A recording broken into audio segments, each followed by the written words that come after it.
Good morning everyone, Alan here again. I just wanted to make this video to catch everyone up with where I am at with modifying my bike and what I've been thinking and doing and trying out. Basically, as you guys know, I bought this EvoTech GPS bracket here, mount, and in a previous video I actually explained how I think it's too high and too close to me. Even, you know, it's worse over there and it shakes around a bit. Even with the screen down, it shakes around a bit. And I wanted something that's closer to the screen and lower down if possible. Anyhow, what I have ordered and installed, if you haven't seen it already, is this bar here. So just to show you, I haven't got it here with me, but you guys, if you got the bike, you'll know that the original handle for pulling the screen up and down is a really flimsy plastic piece. Fits over here. Anyway, I was browsing the internet to see what other options there were and then found this bar here. It's got a 25mm bar on it, and I think is a much better option for the tram. So I've actually ordered another bracket that should arrive this week that hooks onto here, around here, and the GPS will basically just sit over here, which makes it far more aesthetically pleasing. So that's the one thing I just wanted to show you. I'll make another video once I've got the other piece and once I've got the Garmin connected up properly. But the main reason for this video is to show you how with all the complexities around the connectivity of the Garmin, the bike, the phone and my Sena, connecting them all up can be rather confusing and cause a whole lot of havoc in that not too many things want to connect to too many other things at once. So I've managed to find a kind of a workaround way of doing it, which connects everything up, doesn't connect certain things to other things, keeping it as minimalistic as possible, and it seems to work. So that's what this video will be about. And just in case anyone's interested, I was at one stage looking for a case for this Garmin, and I found the Garmin one's way overpriced. I went to my local electronics store and found this one for another GPS brand. I can't remember which brand that is, it's not written on here anywhere, but the Garmin fits in there perfectly. So that's my go-to, so that's where it lives, in the back of my bike in this case. I'll get into the details of how everything's connected up next. Okay, I just want to talk quickly through how I've connected everything up to my bike. So I've got the Sena S50 here. I bought that because that's the same one they sell, make and model they sell via the Triumph website. It is a branded one. I don't know what the difference is between the two. I suspect nothing, but in any case I bought that just in case because I thought it might connect better. As you might know from a previous video, I hadn't managed to get things set up the way that I wanted. The problem that you've got is you've got the Sena with all its connectivity, you've got the Garmin with all its connectivity, you've got a phone with all its connectivity, and then you've got the bike with all its connectivity. And if you try and connect everything up to everything plays havoc with the other things, and it just seems like nothing's working. So I watched a few YouTube videos and then tried a few things out, and I came up with what I think is a simple solution, and I'm quite happy to hear if there's a better way to do this. But basically what I've done is I started with the Sena, and I connected the Sena to the bike, and then I connected my phone to the bike. So the Sena and the phone do not connect to each other at all. So what's happening there is once the bike's on, the Sena's connected, the bike's connected, then I use the bike functionality for phone calls, which works out quite nicely because you've got the toggle switch here. You can see what calls are coming in, you can reject calls and everything through the toggle switch. The other thing that I have done is I've connected my phone to the bike as well. Well, obviously you need the phone connected to the bike to get the calls through anyway, But I use calls through the bike, and then I use music through the bike as well, also because I can use the toggle switch to switch backwards and forwards between songs and volume and things like that. So that works quite well for me. And as I said again, I don't connect the Sena to my phone at all. So then the next thing I did was I connected the Garmin to my Sena, but I connected it as a GPS. I think the mistake I made before was I just used whatever came up to connect the Garmin to the Sena, and I think it connected as another phone, and it didn't like that. So I specifically followed the Sena instructions to say setting up a GPS. There's a specific sequence you need to go through to do that. So the Sena and the Garmin are connected as a GPS. What I did on the Garmin was I made sure, because the Garmin you can see phone calls and music through the Garmin as well, and what I did was I disabled that functionality on the Garmin, so the Garmin is only being used for navigation purposes from what I remember. And then I also connect my phone to the Garmin, because I need the Drive app on my phone to connect to the Garmin for traffic updates, and if there are traffic cameras or anything like that around, then that'll be available. The other nice thing obviously is with the Drive app, you can actually put an address in or a place in, and it'll sync to the Garmin. What I miss with using the phone for navigation is that you can't just say, hey Google, navigate to home or work or whatever. It doesn't work on the Garmin. A kind of in-between solution is that you use the Drive app, and there's a search bar there, so you can search for a place there, and then it'll find the address, and then next time you connect the Garmin, it will sync that across, and it's a kind of a nice in-between version. I don't like having to type, first of all, find the place I want to go to, then search for the address, and then type the address into the Garmin. It just takes too long, so this is a kind of a workaround, I guess.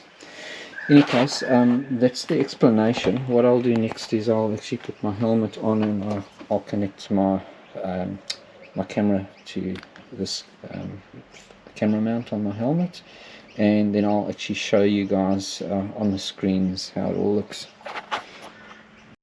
Okay, I'm back.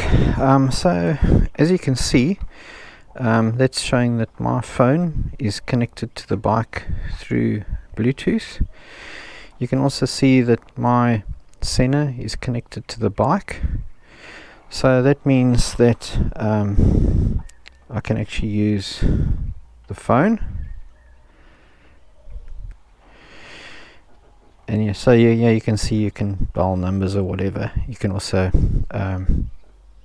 get all the other phone functionality here through the toggle button. I'm not going to go through all that because that's not the purpose of this video.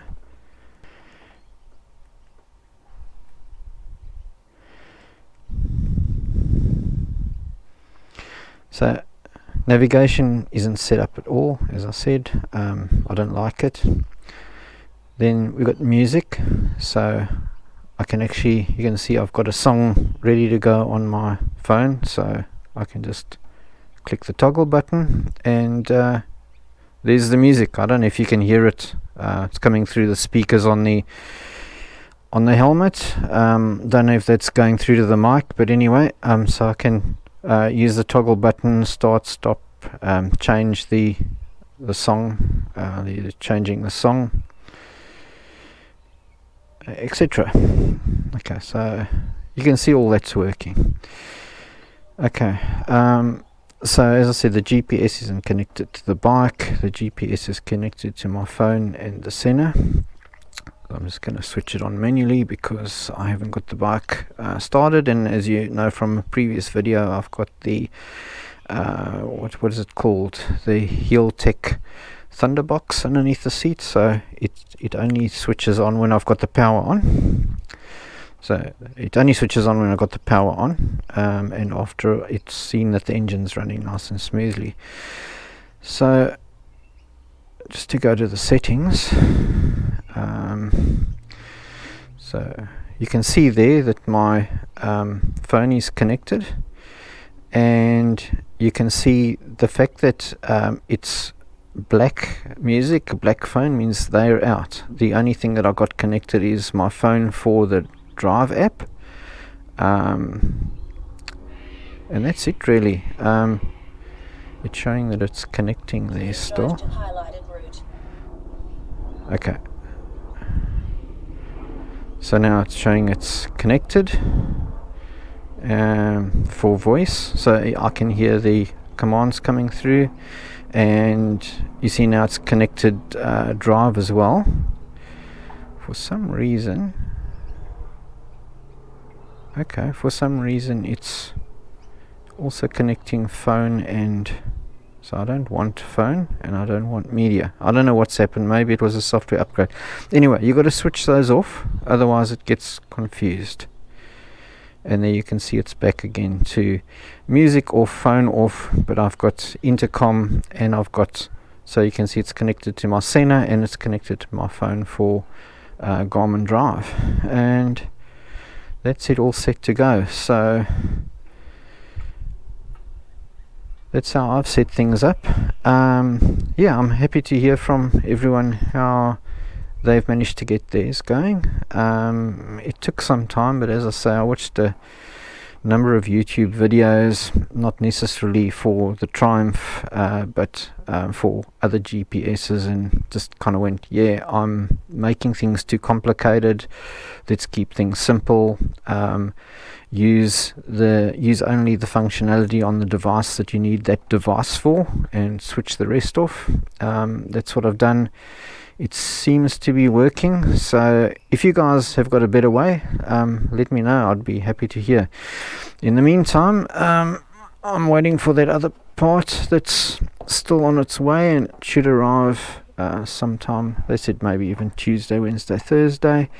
I'll also, in the video when I show you how it's all put together, I'll put a link for this GPS bar in there. I actually think it looks quite nice.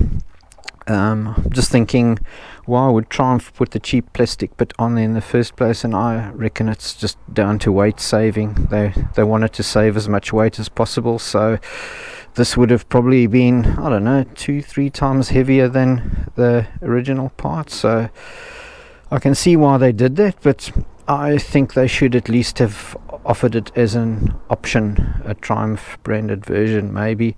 But in any case, I mean, this wasn't expensive, and the quality is pretty good, I must say. I'm really impressed. It came from Greece. There aren't that many options out there.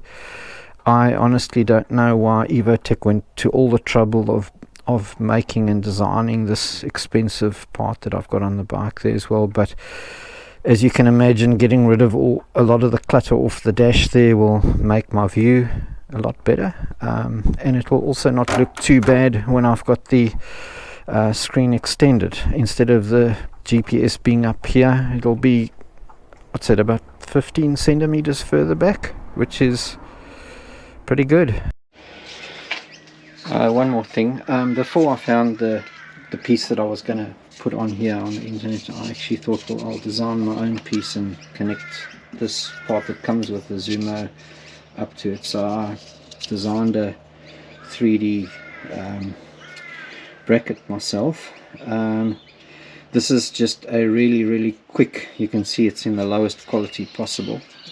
Only took a few minutes to print this, but I would have, if I was going to use this piece, I mean, I would have printed out a much more solid with very little infill piece. But if you guys want the design, just let me know. I can email it to you. But as you can see, it would fit around the back here, and then this piece here would just bolt onto the front here, if you bolt it on, I've left a bit of a gap here, so it would create a bit of tightness. I mean, you can always put some tape on the back as well, but once it's bolted down, I think it would be pretty strong. And this is a cheaper solution. If you got a printer to print it out yourself, it would cost you almost nothing, rather than I think it was about $50 for the part I've ordered. I'll actually put when I do the next video, I'll put the parts on in the description so you can see what I found.